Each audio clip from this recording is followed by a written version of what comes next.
Assalamualaikum dear students. My name is Muhammad Ehsan Aslam, working as subject specialist in chemistry at Divisional Public School and College, Sahiwal. Let's start our today's lecture. Dear students, today we are having 11th lecture of our chapter number 1, Basic Concepts. The learning objective of our today's lessons are the concept of limiting an excess reactant in a chemical reaction, and numerical problems related to limiting and excess reactants. Before starting our today's topic, आइए ज़रा थोड़ा सा आपका previous knowledge check करते हैं। Chemistry की एक branch है जिसका नाम है stoichiometry. So what is stoichiometry? I try to explain this branch of chemistry with an example. ये एग्जांपल आपके सामने लिखी हुई है। इस बैलेंस केमिकल इक्वेशन से हमें ये इंफॉर्मेशन कन्वे होती है कि 2 मोल्स एल्यूमिनियम के 3 मोल सल्फर के साथ रिएक्ट करते हैं और 1 मोल जो है ये एल्यूमिनियम सल्फाइड का बनाते हैं। What does the information this chemical equation conveys us? 2 moles of aluminium, they do combine with 3 moles of sulfur to form 1 mole of aluminium sulfide. So here we should be able to understand the concept of stoichiometry. Stoichiometry हमें किस काबिल बनाती है, stoichiometry हमें क्या सिखाती है, तो आइए देखते हैं। It allows us to compare quantitatively reactants and products. ये रिएक्टेंट्स और प्रोडक्ट्स के दरमियान उनका क्वांटिटेटिव रिलेशनशिप हमें सिखाती है। जैसे फॉर एग्जांपल इस बैलेंस केमिकल इक्वेशन के अंदर हम ये देख सकते हैं कि 2 मोल एल्यूमिनियम के ये 1 मोल एल्यूमिनियम सल्फाइड का बना रहे हैं। डियर स्टूडेंट्स, ये हमें कैसे पता चलता है? आपने जस्ट इनके कोफिशिएंट्स को कंपेयर करना है। First I try to compare aluminium, इसके 2 मोल एल्यूमिनियम सल्फाइड का 1 मोल बनाते हैं, और अगर इसको मैं 1 में कन्वर्ट कर लूं तो 1 मोल एल्यूमिनियम का it will form half mole of aluminium sulphide. तो जो केमिस्ट्री की ब्रांच हमें इस काबिल बनाती है, ये ब्रांच क्या कहलाती है? Stoichiometry. This is the subject matter of stoichiometry. Similarly balance chemical equation में 3 मोल सल्फर के 1 मोल एल्यूमिनियम सल्फाइड का बनाते हैं। 3 मोल सल्फर के 1 मोल एल्यूमिनियम सल्फाइड का बनाते हैं, और अगर हम इसको 1 में कन्वर्ट कर लें तो it will form 1/3 moles of aluminium sulfide. So actually the branch of chemistry which allows us quantitative relationship between reactants and products, such a branch is known as stoichiometry. तो इस ब्रांच की आगे application है जो आज का हमारा learning object है, which is about limiting reactant. So try to define limiting reactant. What are limiting reactants? Limiting reactants is a reactant that controls the amount of the product formed in a chemical reaction due to its smaller amount. जैसा कि आपने previous example में देखा कि जो दोनों हमारे पास reactants थे, उन दोनों रिएक्टेंट्स की प्रोडक्ट बनाने की एबिलिटी सेम नहीं थी। उनमें से एक रिएक्टेंट ऐसा था जो 1/2 मोल्स और सेकेंड रिएक्टेंट जो था वो 1/3 मोल्स बना रहा था। तो उनमें से एक रिएक्टेंट ऐसा था जो कम मिकदार में प्रोडक्ट बना रहा था। तो केमिकल रिएक्शन में ऐसा रिएक्टेंट जो कम मिकदार में प्रोडक्ट बनाता है, और ऐसे रिएक्टेंट को हम केमिकल रिएक्शन के अंदर लिमिटिंग रिएक्टेंट का नाम देते हैं। आइए इनकी एग्जांपल्स देखते हैं। एग्जांपल नंबर 1 है, you have slice of bread and kebabs and your activity is you have to prepare sandwiches. So what is the formula? Here you have to use 2 slice and 1 kebab to prepare 1 sandwich. क्या formula है कि आपने 2 slice और 1 कबाब use करके sandwiches बनाने हैं। आपके पास total 58 slice हैं और टोटल 30 कबाब हैं। अगर हम स्लाइस को देखें, क्योंकि एक सैंडविच बनाने में 2 स्लाइस यूज होने हैं, तो according to slice you should be able to prepare 29 sandwiches. और अगर आप कबाब को देखें, एक सैंडविच बनाने में 1 कबाब इस्तेमाल होना है, तो according to kebabs you should be able to prepare 30 sandwiches. I hope you understand the example. I repeat again, you have 58 slice of bread and 30 kebabs and you have to prepare sandwiches. What is the formula or chemical equation? You have to use 2 slice and 1 kebab to prepare 1 sandwich. If I just see number of slice which are 58 divided by 2, I should be able to make 29 sandwiches according to slices. और अगर हम कबाब को देखें, there are 30 kebabs, सो एक sandwich में क्योंकि एक कबाब इस्तेमाल होना है तो इट इज़ वेरी सिंपल कि 30 kebab they should be able to make 30 sandwiches. Slice को देखते हुए 29 और कबाब को देखते हुए 30 सैंडविचेस बनने हैं। This is your activity, just try to think how many sandwiches can you prepare. अगर आपको ये मटेरियल, ये रिएक्टेंट्स प्रोवाइड कर दिए जाएं तो आप कितने सैंडविचेस बना सकते हैं। There are only two options, either you should be able to make 29 और 30। Just think for a while, how many sandwiches you should be able to prepare, either 29 or 30. The answer is 29. Why? Because after making 29 sandwiches, you should be run out of slices. आप जो है 29 sandwich बनाने के बाद आपके पास जो है वो स्लाइस ऑफ ब्रेड खत्म हो जाएंगे। तो इसका मतलब आपके पास सिर्फ टोटल 29 सैंडविचेस ही बनेंगे और जो आपके पास एक कबाब है वो एक कबाब जो है वो एक्स्ट्रा बचेगा। So it means there is a reactant which makes 29 sandwiches, और ये रिएक्टेंट कौन सा है? ये है स्लाइस ऑफ ब्रेड। तो ऐसा रिएक्टेंट केमिकल रिएक्शन में जिसकी एबिलिटी प्रोडक्ट बनाने की बाकी रिएक्टेंट्स की निस्बत कम होती है, ऐसे रिएक्टेंट्स को हम लिमिटिंग रिएक्टेंट का नाम देते हैं। वो रिएक्टेंट जो केमिकल रिएक्शन में कम मिकदार में प्रोडक्ट बनाता है, ऐसा रिएक्टेंट लिमिटिंग रिएक्टेंट कहलाता है। तो हमारी इस एग्जांपल के अंदर जो हमारा लिमिटिंग रिएक्टेंट है ये है स्लाइस ऑफ ब्रेड, क्योंकि ये कबाब की निस्बत इसकी प्रोडक्ट बनाने की जो एबिलिटी है वो कम है, लिहाजा ये हमारा लिमिटिंग रिएक्टेंट होगा। हमारी एग्जांपल नंबर 2 है। In our example number 2 moles of hydrogen they combine with 1 mole of molecular oxygen to form 2 water molecules. I repeat the example again. 2 moles of molecular hydrogen they react with 1 mole of molecular oxygen to form 2 molecules of water. Can we be able to identify limiting reactant in this example? Just try to think.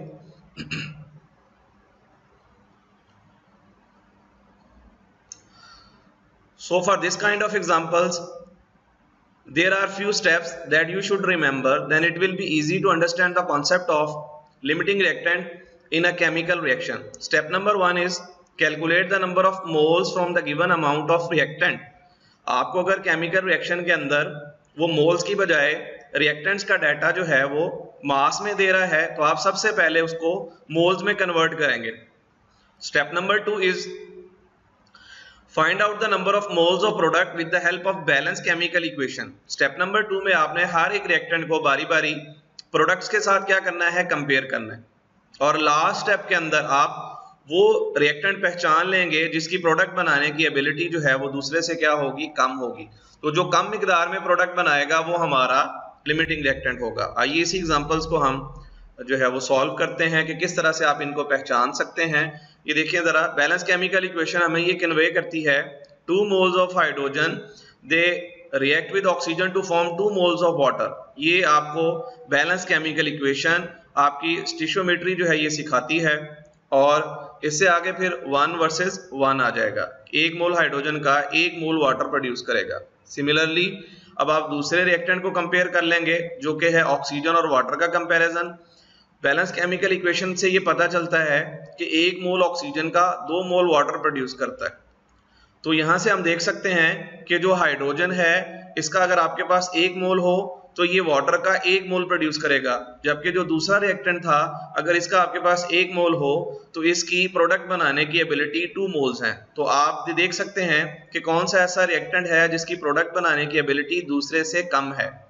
So in this example hydrogen is our limiting reactant because it is producing least number of moles of water. Hydrogen is producing least number of moles of water, hence hydrogen is our limiting reactant. So there is another type of reactant which is present in a chemical reaction, that is excess reactant. What is the definition? The reactant which is left behind in a chemical reaction is known as excess reactant. The reactant which is left behind in a chemical reaction is known as excess reactant. या आप इसकी definition को एक और तरह से भी देख सकते हैं। ऐसा रिएक्टेंट जिसकी प्रोडक्ट बनाने की एबिलिटी दूसरे रिएक्टेंट से ज्यादा होती है, ऐसा रिएक्टेंट जो है ये क्या कहलाता है? एक्सेस रिएक्टेंट कहलाता है। जैसे हमारे पास पहली एग्जांपल थी कि we have 58 slice of bread and 30 kebabs, they react to produce 29 sandwiches. Similarly, hydrogen and oxygen they do combine to form 2 moles of water. आइए इन्हीं एग्जांपल्स के अंदर हम एक्सेस रिएक्टेंट्स को फाइंड आउट करते हैं। So in example number 1, kebabs are excess reactant. क्यों? क्योंकि एग्जांपल नंबर 1 में देखा था कि जो आपके स्लाइस थे उनकी सैंडविच बनाने की एबिलिटी जो थी वो थी 29 सैंडविचेस, और अगर हम कबाब को देखते थे तो कबाब को देखते हुए हम 30 सैंडविचेस प्रिपेयर कर सकते थे। इसका मतलब ये हुआ कि अगर आप सैंडविचेस बनाते हैं बाय यूजिंग 58 स्लाइस एंड 30 कबाब, तो at the end you should have 1 kebab in excess, क्योंकि 58 स्लाइस जो है ये 29 सैंडविचेस बनाने में यूज हो जाएंगे, और एक कबाब आपके पास ऐसा होगा जो सैंडविचेस बनाने के पास आपके पास बाकी बच जाएगा।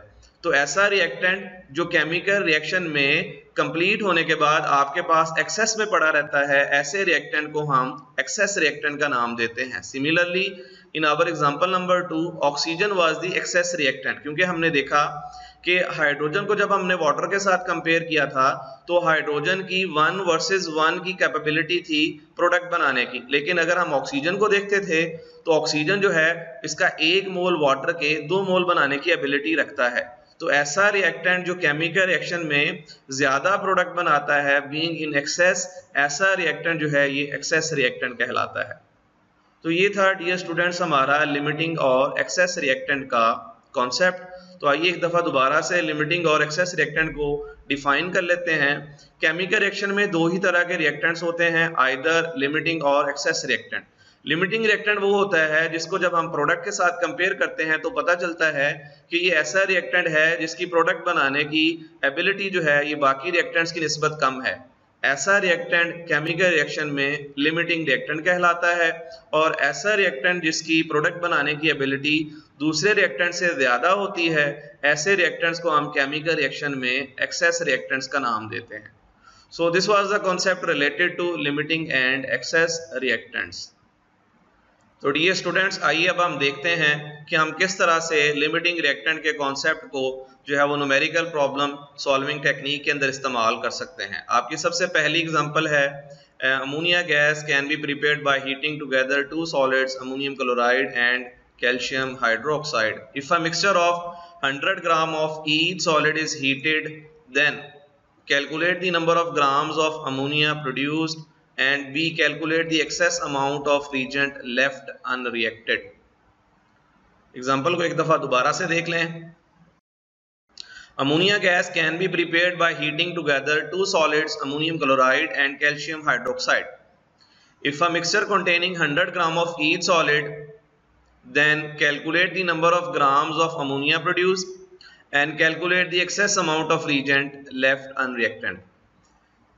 Numerical problems related to limiting reactant, इनकी एक पहचान होती है, जब भी आपको क्वेश्चन के अंदर रिएक्टेंट्स की मिकदार देकर किसी प्रोडक्ट की मिकदार कितनी बनेगी ये सवाल पूछा जाए तो बेटा this is always a question of limiting reactant. जैसे इस केमिकल इक्वेशन में वो हमें अमोनियम क्लोराइड और कैल्शियम हाइड्रोक्साइड का मास दे रहा है और अमोनिया की फॉर्मेशन के बारे में हमसे सवाल किया गया है, तो हम इस कॉन्सेप्ट को जो है वो लिमिटिंग रिएक्टेंट की मदद से सॉल्व करेंगे। तो आइए इसका सोल्यूशन देखते हैं।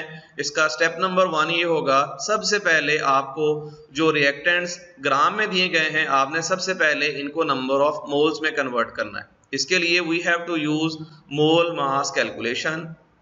सबसे पहले data mass of ammonium chloride which is given in the question that is 100 gram. हम इसके मोलर मास के बारे में जानते हैं या ये कैलकुलेट भी किया जा सकता है, दैट इज 53.5 ग्राम पर मोल। नाइट्रोजन का 14 प्लस 1 मल्टीप्लाई बाय 4 प्लस 35.5, तो ये आपके पास आएगा 53.5 ग्राम पर मोल। आप इसके नंबर ऑफ मोल्स कैलकुलेट कर लें। नंबर ऑफ मोल्स कैलकुलेट करने का फार्मूला है मास डिवाइडेड बाय मोलर मास। अब इनकी वैल्यूज को पुट कर लें।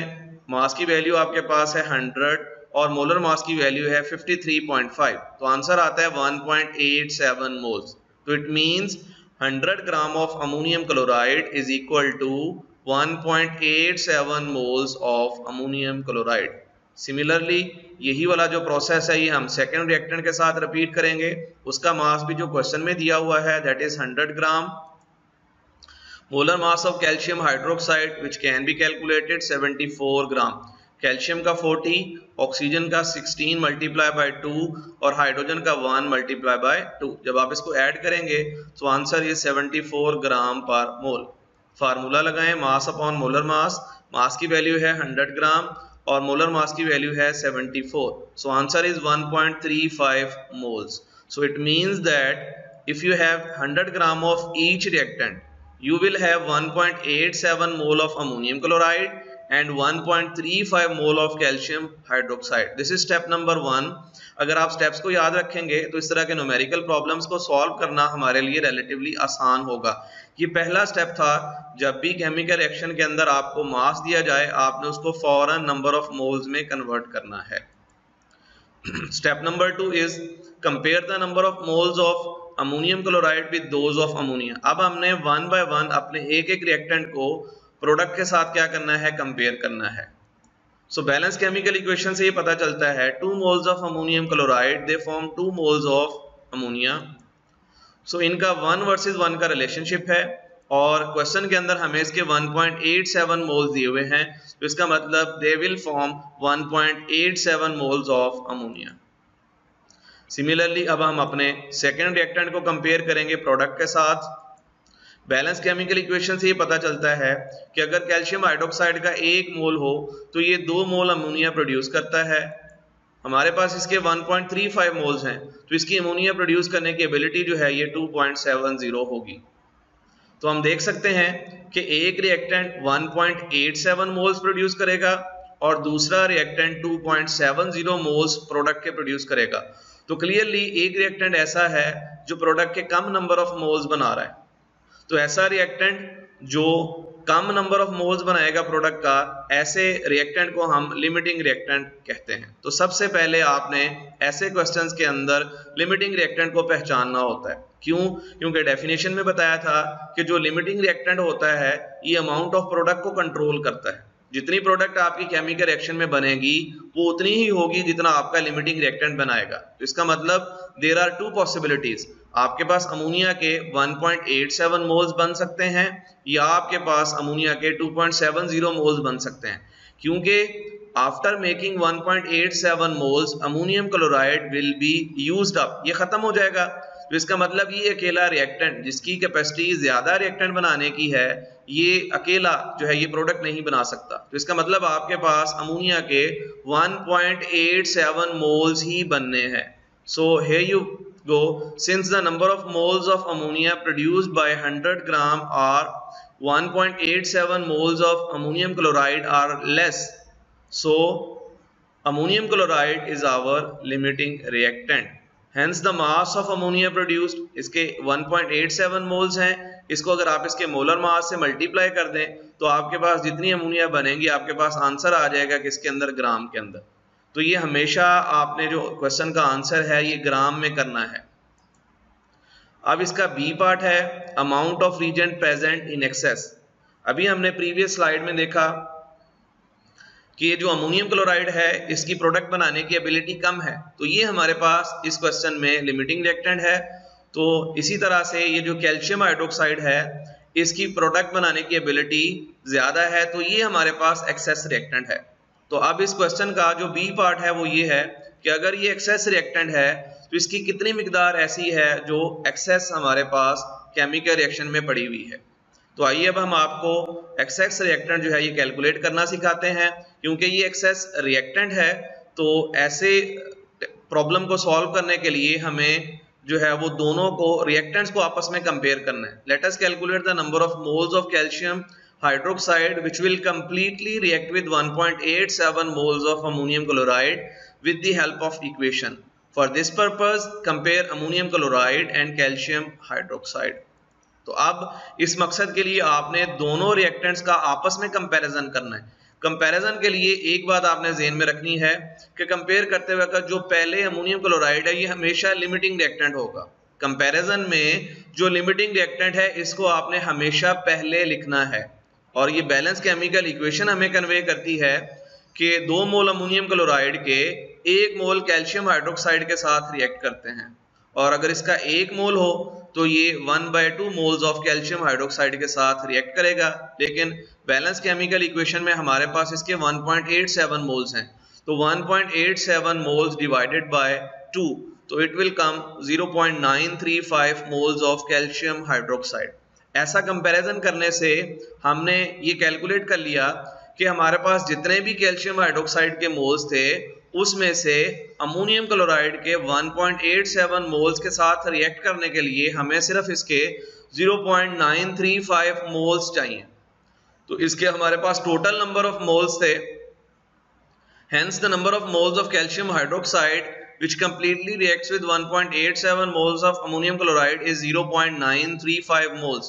इसके हमारे पास टोटल नंबर ऑफ मोल्स थे 1.35 और उसमें से रिएक्ट करते हैं 0.935।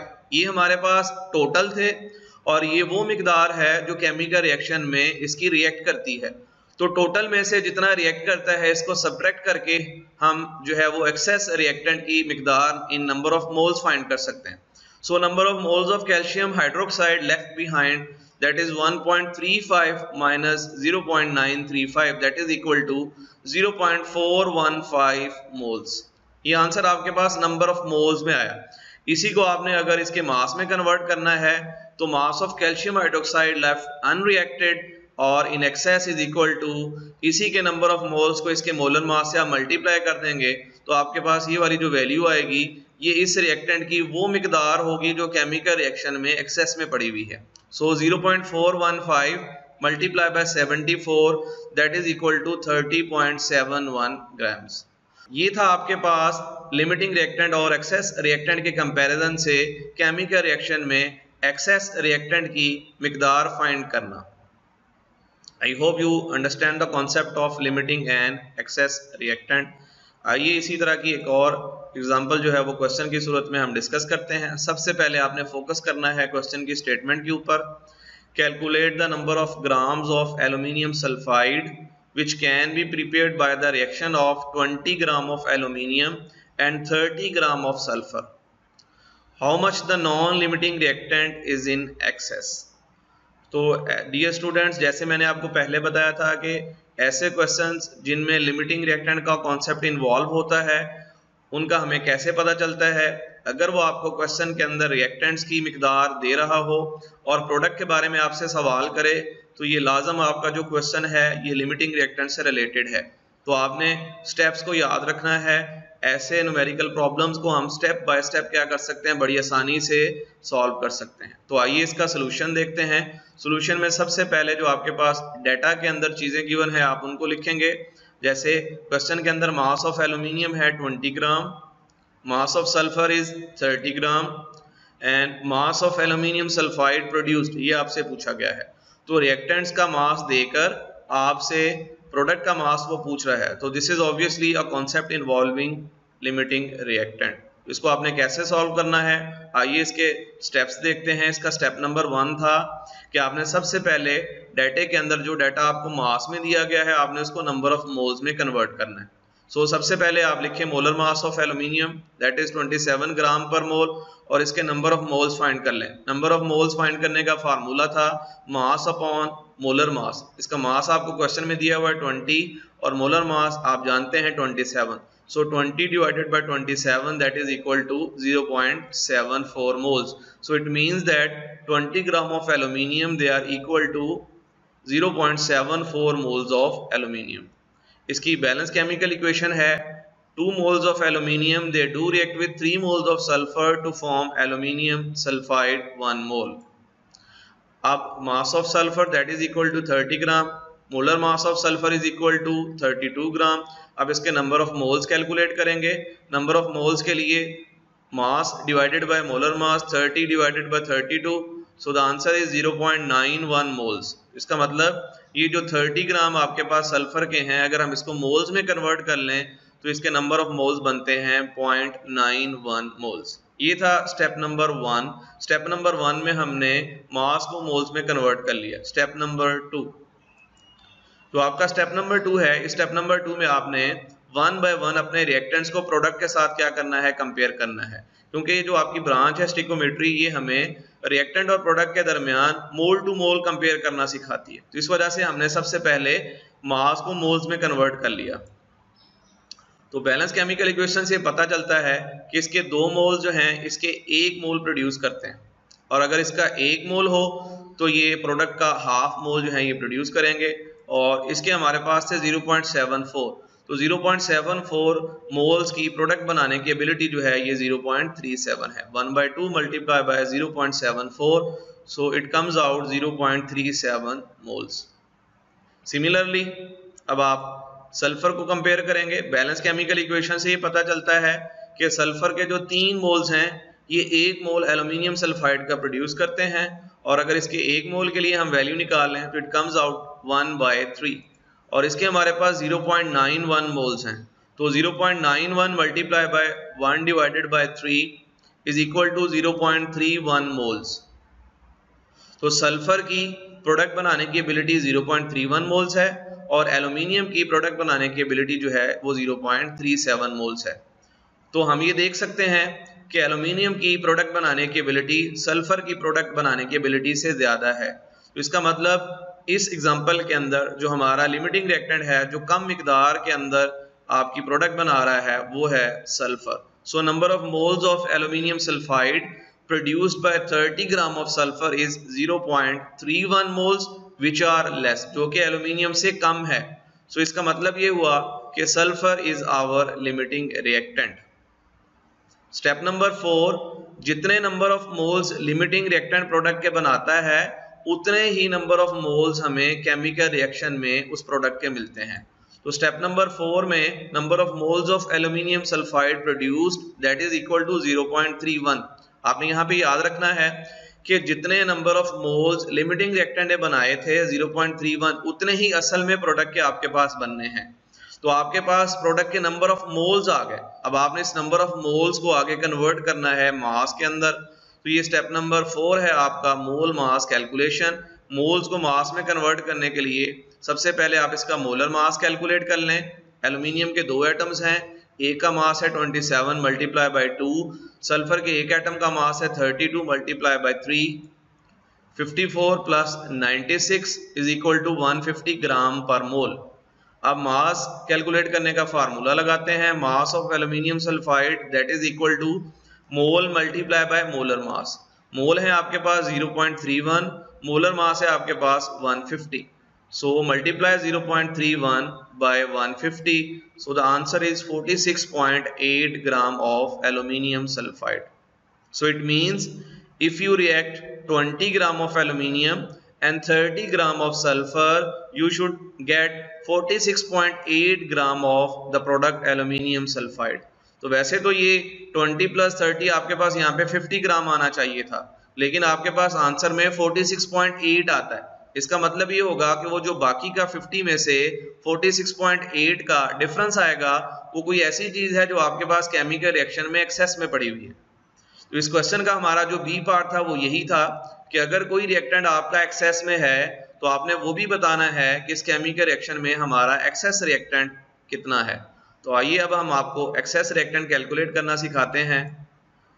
To find excess reactant we shall compare both reactants। जैसे आपने प्रीवियस एग्जांपल में देखा था, हमेशा जब भी आपने एक्सेस रिएक्टेंट फाइंड करना है तो एक्सेस रिएक्टेंट फाइंड करने के लिए आपने दोनों रिएक्टेंट्स को कंपेयर करना है, और सल्फर को आप एल्यूमिनियम के साथ कंपेयर कर लें। कंपेयर करते वक्त हमेशा से जो लिमिटिंग रिएक्टेंट होगा आपने उसको पहले लिखना है।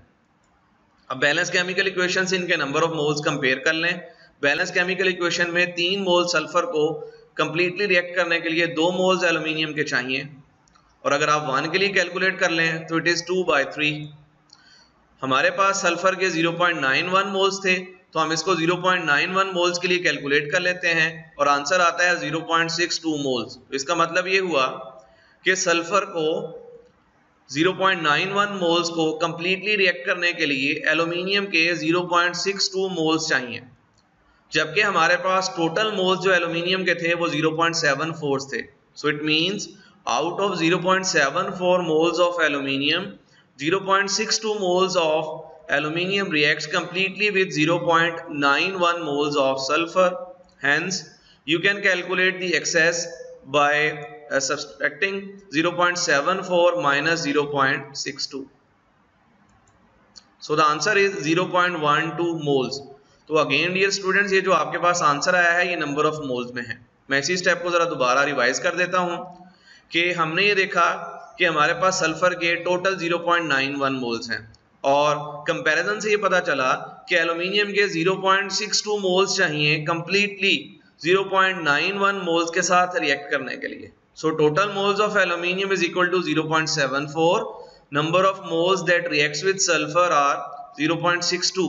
तो इन दोनों को हम जो है वो माइनस करके टोटल में से जितने रिएक्ट करते हैं आपके पास वो नंबर ऑफ मोल्स आ जाएंगे जो एक्सेस में है।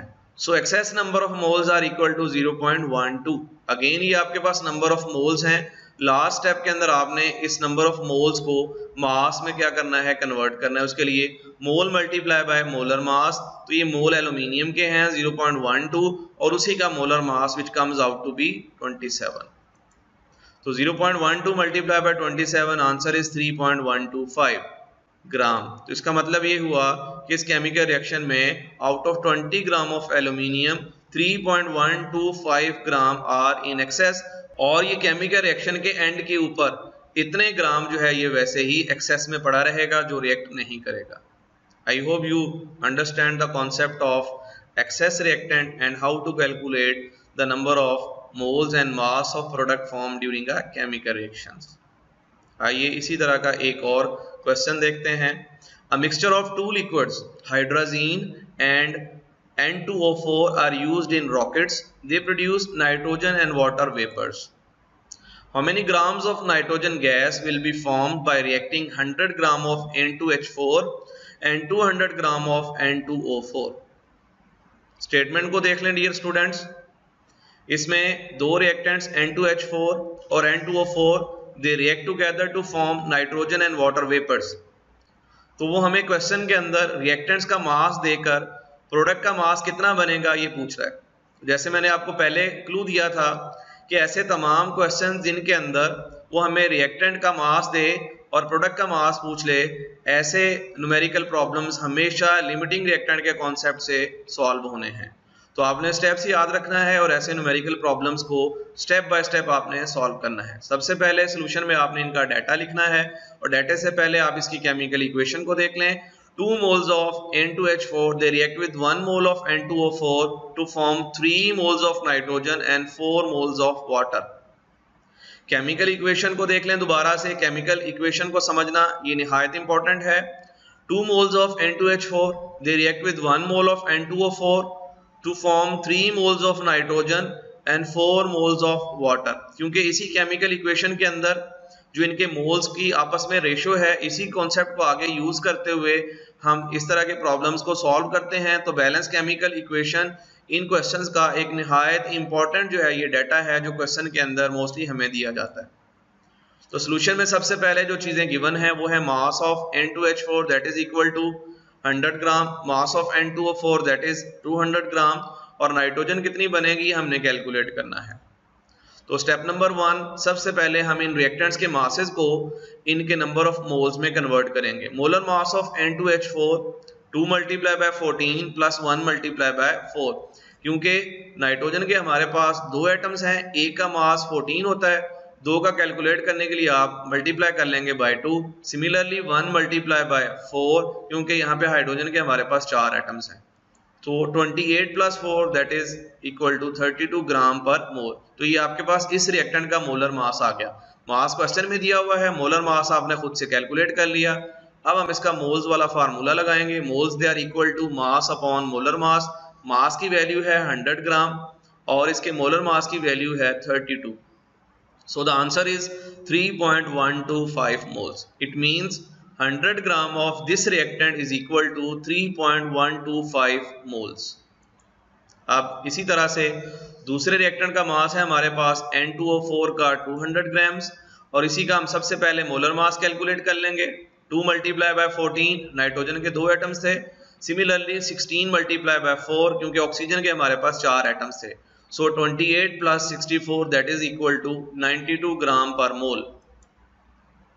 इसके नंबर ऑफ मोल्स कैलकुलेट करने के लिए इसके मास को आपने मोलर मास से डिवाइड करना है। 200 divided by 92 that is equal to 2.17 moles. अब दोनों रिएक्टेंट्स के मास को आपने उसके नंबर ऑफ मोल्स में कन्वर्ट कर लिया है। ये है हमारा स्टेप नंबर 1 जो कि कंप्लीट हुआ। अब है स्टेप नंबर 2। स्टेप नंबर 2 के अंदर हमने बारी बारी दोनों रिएक्टेंट्स के नंबर ऑफ मोल्स को प्रोडक्ट के नंबर ऑफ मोल्स के साथ कंपेयर करना है। तो आइए पहले हम N2H4 के नंबर ऑफ मोल्स को नाइट्रोजन के साथ कंपेयर करते हैं। 2 मोल्स N2H4 के रिएक्ट करते हैं 3 मोल्स नाइट्रोजन के साथ, और अगर 1 के लिए कैलकुलेट कर लें तो इट कम्स आउट 3/2। लेकिन क्वेश्चन में हमारे पास इसके 3.125 मोल्स हैं। सो 3/2 multiply by 3.125, so the answer is 4.68 moles.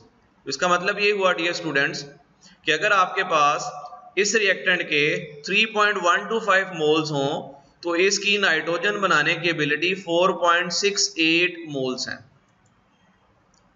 अब सेकेंड रिएक्टेंट N2O4 और प्रोडक्ट जो है वो हमारी नाइट्रोजन, इनको कंपेयर करते हैं। बैलेंस केमिकल इक्वेशन हमें ये बताती है कि इसका एक नंबर ऑफ मोल्स आपकी प्रोडक्ट के 3 नंबर ऑफ मोल्स बनाते हैं, और इसके हमारे पास 2.17 मोल्स हैं। तो ये सिंपली मल्टीप्लाई बाय 3 करने से आपके पास नाइट्रोजन के नंबर ऑफ मोल्स आ जाएंगे, which comes out to be 6.51 moles. तो इस रिएक्टेंट के जिसके हमारे पास 2.17 मोल्स थे, इसकी प्रोडक्ट बनाने की एबिलिटी 6.51 मोल्स है। तो हम देख सकते हैं क्लियरली कि ये वाला जो रिएक्टेंट है ये प्रोडक्ट के कम नंबर ऑफ मोल्स बना रहा है। तो इस क्वेश्चन के अंदर सबसे पहले हमने लिमिटिंग रिएक्टेंट को पहचानना होता है कि लिमिटिंग रिएक्टेंट कौन सा है। तो इस एग्जांपल के अंदर जो हमारा लिमिटिंग रिएक्टेंट है वो है 100 ग्राम ऑफ N2H4 जो कि 4.68 मोल्स बनाता है, which are less as compare to the other reactant, hence it is our limiting reactant. So N2H4 in this example is our limiting reactant. So हमें पता है कि जितने नंबर ऑफ मोल्स हमारा लिमिटिंग रिएक्टेंट बनाता है उतने ही नंबर ऑफ मोल्स आपके प्रोडक्ट के असल में बनते हैं। So number of moles of nitrogen produced that are equal to 4.68. तो ये आपके पास answer again number of moles में है। आपने लाजम एट द एंड इसको फौरन कन्वर्ट करना है किसके अंदर, इसके मास के अंदर। मास में कन्वर्ट करने के लिए हमें इसका मोलर मास पता होना चाहिए, क्योंकि ये गैसियस फॉर्म में है तो इसका मोलर मास होगा 28 ग्राम पर मोल। तो इसके मास कैलकुलेट करने के लिए हम इसके मोल को इसके मोलर मास से मल्टीप्लाई कर लेंगे। सो इसके नंबर ऑफ मोल्स हैं 4.68, मोलर मास है इसका 28, तो 4.68 multiply by 28, answer is 131.04 grams. तो ये था आपके पास इस क्वेश्चन के अंदर कि आपके पास प्रोडक्ट कितनी बनेगी उसको कैलकुलेट करने का तरीका। इस क्वेश्चन के अंदर उसने हमें एक्सेस रिएक्टेंट के बारे में नहीं पूछा, सिर्फ मास ऑफ प्रोडक्ट प्रोड्यूस के बारे में पूछा था। तो हमने सिर्फ इस क्वेश्चन के अंदर जो है वो आपका प्रोडक्ट का मास ही कैलकुलेट करना था। आई hope you understand the concept. आज के लेक्चर को अब हम रिकैप करते हैं। जो आज के लेक्चर में आपने सुना और जो आज के लेक्चर में आपने कॉन्सेप्ट को गेन किया उसी को हम जो है वो दोबारा से रिकैप करते हैं। सबसे पहले हमने देखा कि लिमिटिंग रिएक्टेंट्स क्या होते हैं, इसकी आपने 2 एग्जांपल्स देखी। तो लिमिटिंग रिएक्टेंट्स क्या थे, ऐसे रिएक्टेंट्स केमिकल रिएक्शन में जो दूसरे रिएक्टेंट्स की निस्बत कम मिकदार में प्रोडक्ट बनाता है, ऐसा रिएक्टेंट केमिकल रिएक्शन में लिमिटिंग रिएक्टेंट के नाम से पहचाना जाता है। So a limiting reactant is a reactant that produce least amount of product in a chemical reaction due to its smaller amount। ये तादाद में भी कम होता है और जल्दी ख़त्म हो जाता है, लिहाजा ये हमारा लिमिटिंग रिएक्टेंट कहलाता है। फिर हमने real world problems like chemical equation में आप किस तरह से लिमिटिंग रिएक्टेंट को पहचान सकते हैं, उसकी आइडेंटिफिकेशन के लिए हमने आपको स्टेप्स बताए। तो डियर स्टूडेंट्स हमेशा याद रखना है कि इसके 3 स्टेप्स थे। सबसे पहले डाटा आपको हमेशा मास में दिया जाता है, आपने उसको नंबर ऑफ मोल्स में कन्वर्ट करना है। सेकंड स्टेप में आपने बारी बारी जितने भी रिएक्टेंट्स होंगे उसको गिवन प्रोडक्ट के नंबर ऑफ मोल्स के साथ कंपेयर कर लेना है। फिर ये पहचानना है कि कौन सा ऐसा आपके पास रिएक्टेंट है जो प्रोडक्ट के कम नंबर ऑफ मोल्स बना रहा है, तो वो आपका लिमिटिंग रिएक्टेंट होगा। ये थे आपके आइडेंटिफिकेशन के स्टेप्स। फिर उसके बाद आ गया एक्सेस रिएक्टेंट। अगर किसी केमिकल रिएक्शन में एक आपके पास लिमिटिंग रिएक्टेंट है तो बाकी जितने भी आपके पास उस केमिकल रिएक्शन में रिएक्टेंट्स होंगे वो सारे के सारे इस रिएक्टेंट की निस्बत क्या होंगे, एक्सेस में होंगे। तो एक्सेस रिएक्टेंट वो होता है जो केमिकल रिएक्शन के अंदर ज्यादा मिकदार प्रोडक्ट की बनाने की एबिलिटी रखता है due to present in excess. इसकी एग्जांपल्स के अंदर आपने देखा कि हमने दो एग्जांपल डिस्कस की थी, एक थी आपके पास स्लाइस और कबाब वाली। उसके अंदर कबाब आपके पास ज्यादा मिकदार में सैंडविचेस बना सकता था और केमिकल रिएक्शन खत्म होने के बाद बाकी भी बच जाता है, तो लिहाजा वो आपके पास क्या था, एक्सेस रिएक्टेंट्स था। इसी तरह सेकंड एग्जांपल हाइड्रोजन और ऑक्सीजन, इसमें वाटर बनता था, उसके अंदर ऑक्सीजन की प्रोडक्ट बनाने की एबिलिटी हाइड्रोजन से ज्यादा थी, तो लिहाजा उस एग्जांपल के अंदर हमारे पास ऑक्सीजन जो थी वो एक्सेस रिएक्टेंट थी। फिर आपने न्यूमेरिकल प्रॉब्लम्स को सॉल्व करने की टेक्निक देखी। इसके अंदर आपने जो सबसे इंपॉर्टेंट टास्क है कि इनके स्टेप्स को याद रखना है, स्टेप वाइज आपने इस तरह के न्यूमेरिकल प्रॉब्लम्स को सॉल्व करना है। कौन कौन से स्टेप्स थे? सबसे पहले आपने डाटा, और डाटे के अंदर जो भी चीजें आपको गिवन होंगी उनको आपने राइट डाउन करना है। फिर उसके बाद आपको हमेशा से रिएक्टेंट्स के मास प्रोवाइड किया जाएगा, आपने उसके मास को नंबर ऑफ मोल्स में कन्वर्ट कर लेना है। फिर रिएक्टेंट्स के नंबर ऑफ मोल्स को 1 by 1 प्रोडक्ट के नंबर ऑफ मोल्स के साथ कंपेयर करना है।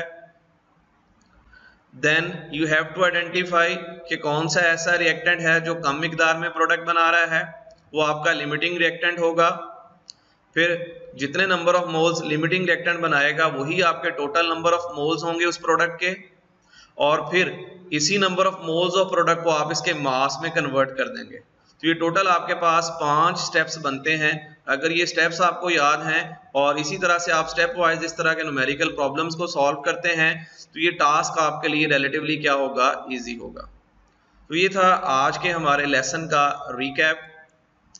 तो इसी लेसन से रिलेटेड आपके लिए कुछ असाइनमेंट्स हैं, तो ये असाइनमेंट्स आप जरूर ट्राई करें। पहली आपकी असाइनमेंट है कि when 14 gram of potassium hydroxide are reacted with 48 gram of sulfuric acid to produce K2SO4 and water, तो आपने इस केमिकल रिएक्शन के अंदर लिमिटिंग रिएक्टेंट को आइडेंटिफाई करना है। इसकी केमिकल इक्वेशन आपको दी गई है। केमिकल इक्वेशन को सबसे पहले आपने लिखना है, फिर उसके बाद मैं आपको थोड़ा सा इसमें हिंट दे देता हूं कि स्टेप वाइज अगर आपको स्टेप्स याद हैं तो आप सबसे पहले इन दोनों रिएक्टेंट्स के मास को मोल्स में कन्वर्ट करोगे।